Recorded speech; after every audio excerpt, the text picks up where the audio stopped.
بسم اللہ والحمد للہ والصلاۃ والسلام علی رسول اللہ صلی اللہ علیہ وسلم۔ السلام علیکم ورحمۃ اللہ وبرکاتہ۔ تو آج کی اس ویڈیو میں ہم جانیں گے کیا نماز کے دوران ہم جھوم سکتے ہیں، یعنی دوران نماز جھومنا کیسا ہے۔ یعنی ہم جب کسی کو نماز پڑھتا ہوا دیکھتے ہیں تو کچھ لوگ نماز کے دوران جھومتے ہیں، یعنی آگے پیچھے جھومتے ہیں، جھکتے ہیں۔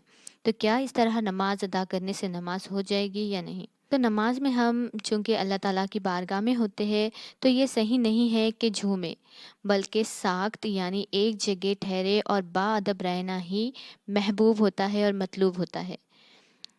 ایک دفعہ نبی اکرم صلی اللہ علیہ وسلم نے دیکھا کہ ایک آدمی نماز میں اپنی داڑھی سے کھیل رہا تھا، تو آپ صلی اللہ علیہ وسلم نے ارشاد فرمایا کہ اگر اس کے قلب میں خشوع ہوتا، یعنی اس کی توجہ مکمل طور پر اللہ کی طرف اور امور آخرت کی طرف ہوتی اور دنیا کی طرف نہ ہوتی، تو اس کے اعضاء بھی خشوع میں ہوتے۔ تو یہاں پر یہ معلوم ہوتا ہے کہ نماز میں جھومنا خلاف سنت ہے، تو ایسا نہیں کرنا چاہیے، بلکہ رسول پاک صلی اللہ علیہ وسلم نے فرمایا کہ تم اس طرح نماز پڑھو کہ گویا تم اللہ کو دیکھ رہے ہو، اگرچہ یہ مقام حاصل نہ کر سکو تو یہ یقین رکھو کہ وہ تمہیں دیکھ رہا ہے۔